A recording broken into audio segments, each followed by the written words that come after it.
For Inside Carolina, I'm Taylor Vippolis, and this is the Insider Rundown where I'll cover what I'm hearing when it comes to this UNC football team. You can have your pick at what's been the biggest disappointment for Carolina this year, with there being a wide range of problems. For me, it's been the lack of production from the wide receiver position outside of Josh Downs. When it comes to players listed at receiver on the roster, not named Downs, they've accounted for less than 32% of the passing yards in this offense, and a third of those yards came in the game against Georgia State.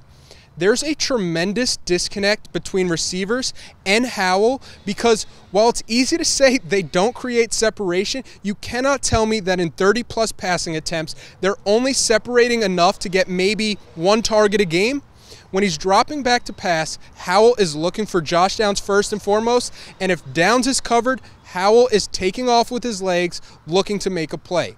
That right there shows a lack of trust, and it's borderline justifiable from the quarterback when you dive further into the numbers. Anton Green has caught only 58.8% of his targets, which is still higher than Emory Simmons at 42.3%. And that number drops astronomically to 20% and 16.7% for Justin Olsen and Joffrey Brown, respectively. When he looks their way, they don't make plays, so you can't really blame him for looking elsewhere. The flip side of that is that as a receiver, it's hard to stay engaged in an offense when it feels like you're out there just getting in your cardio, running go routes with no real purpose. It's an issue that the staff knows needs resolving quickly, as bracket coverages are coming for Josh Downs, with defensive coordinators trying to limit his production and making somebody else beat them.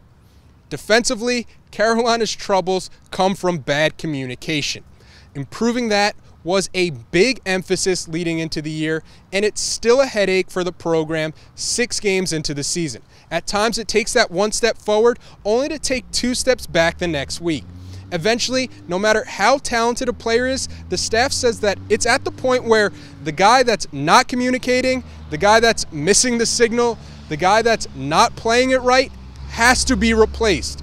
Based on that intel, it's believed that Gio Biggers is a player who will see more playing time at safety, with how sound he is in terms of lining up and communicating assignments to the rest of the secondary. From my observations, I'd also expect to see more Don Chapman at corner as the defense tries to address the struggles that keep appearing.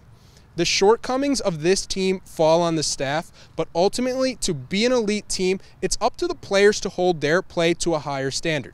The 2015 team that I was on is the best example of that, because we didn't suddenly get an influx of talent from the year before. We learned that offseason that leading by example is just doing your job. It goes beyond that, where you have to pick up the guy next to you and elevate his performance for the team's best interest. If I'm not doing my part, a Landon Turner or a Mac Hollins is going to get on me because my actions are selfishly costing the team its goals. There's no question that Carolina misses Michael Carter's ability as a running back offensively. However, I think it's his presence in the locker room that this team misses even more.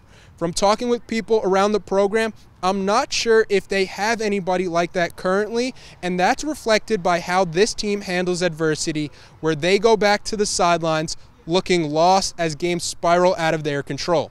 That lack of leadership is the biggest red flag of them all for a team that returned as many starters as Carolina did, when you're also going into year 3 of the same systems. It's why I'm hesitant to think that this team can turn it around, but Miami has that same MO, so something has to give Saturday.